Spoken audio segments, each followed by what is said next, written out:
आज बनवा गोटे स्पेशल मसला रे सेटा भी बिना पियाज रसुण रे गुगुनी। तो प्रथम कौन करेंगे मटर को भल भाव में धोई से खंडे डालचीनी तेजपत्र लुण पकई भल भाव में सीटी मारिया छाड़देवे जमती कि मटरटा हल्का टिके फिटी थी ना मटर न फिटिले तार टेस्ट भल आसेनी।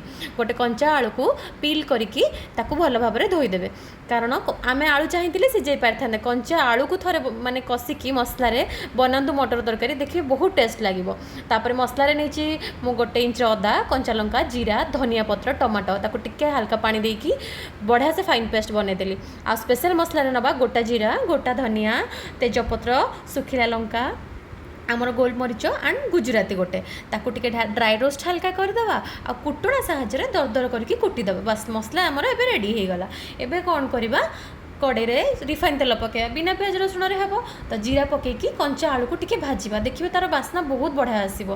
तापर आलू टिके भाजी गले जो मसला ग्राइंडिंग कर रखीचे ताकू पकईदबा से हलदी लुण लंका गुंड पकईबे तापर से मसला कषि हो गला से आम कस्तूरी मेथी टिके पकईदबा कस्तूरी मेथी पकईकी एबे आम जो मसलाटा भजा मसला माने आम करके रखीचे अलरेडी गुंड मसला सेटा को ऐड करदबा। यही समय मसला को पकईकी टिके हल्का कषिदबा तापर मटर जो सिझेकी रखीचे मटर ऐड करदबा मसला आ मटर को भल भाव में मिसवाई दबा तापर जी पानी दरकार यही समय आप चाहिए जब गरम पानी भी दे पारे।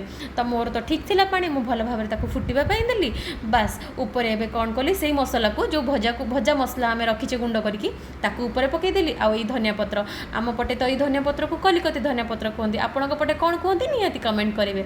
बास एबे धनिया पत्र पकईकी गैस को बंद करदेली मटर तरकारी रेडी हो गला बहुत टेस्टी होता। थरे निहाती बनईकी खातु वीडियो भल लगे प्लीज लाइक शेयर सब्सक्राइब करूँ। जय जगन्नाथ।